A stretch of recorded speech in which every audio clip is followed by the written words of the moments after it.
Combien faut-il pour se lancer dans l'élevage des poulets de chair ou pondeuses? Cette question revient toujours et j'ai décidé de faire une vidéo afin d'apporter quelques chiffres pour orientation. Je ne saurais faire un budget qui passe pour tout le monde.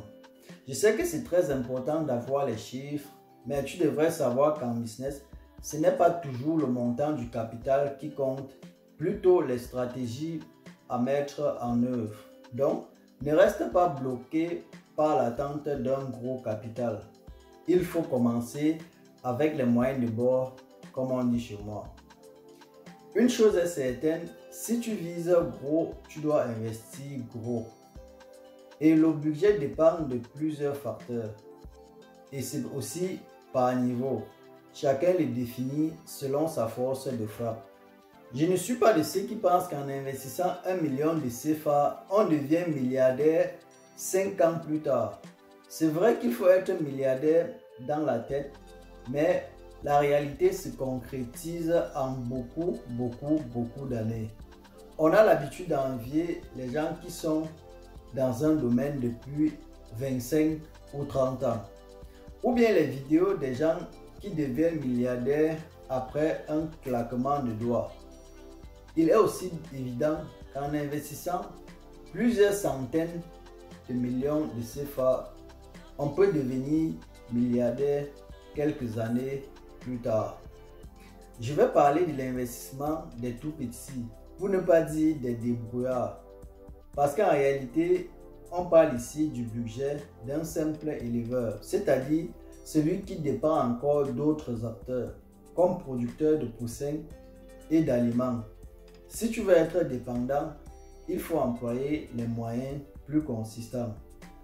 A tout de suite pour parler du budget d'élevage que tu devrais considérer comme orientation. Tout de suite.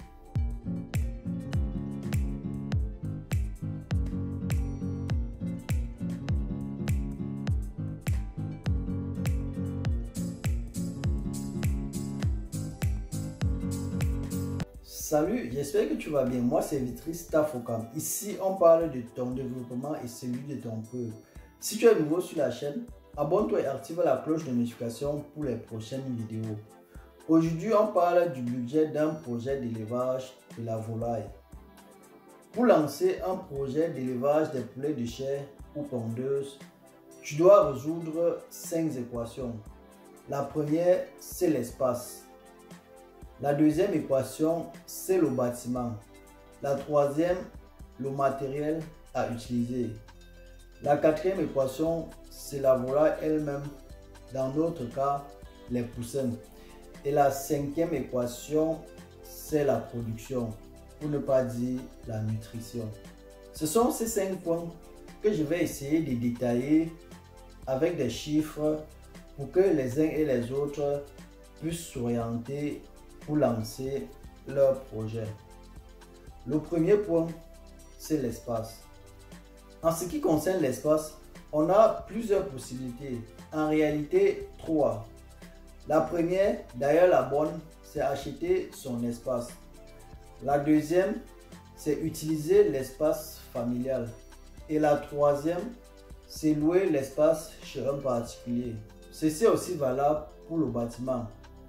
La meilleure possibilité, la meilleure option, c'est faire son bâtiment. On peut aussi utiliser le bâtiment familial.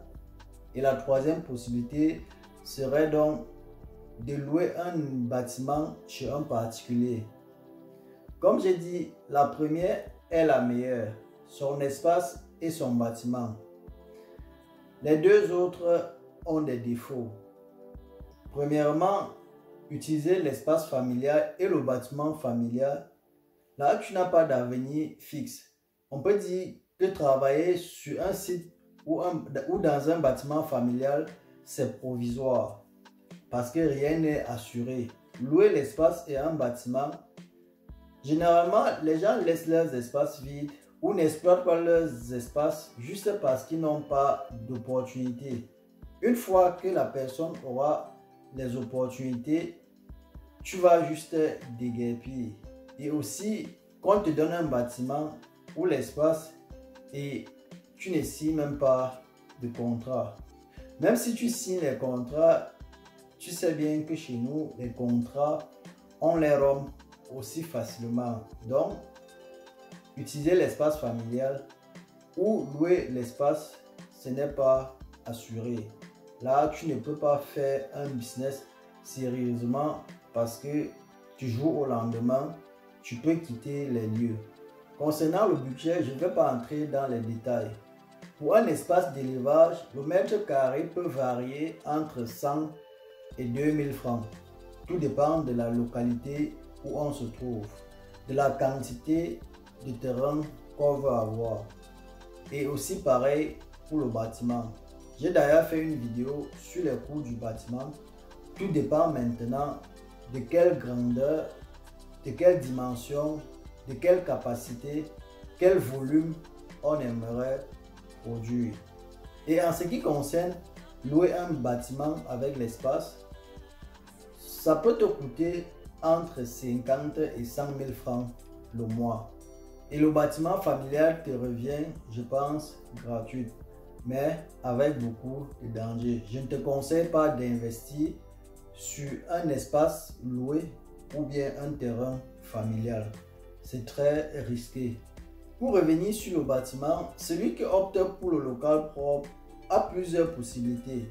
Dans ma vidéo, il était juste question du parpaing et du ciment. Et pourtant, un bâtiment définitif peut aussi être en briques de terre.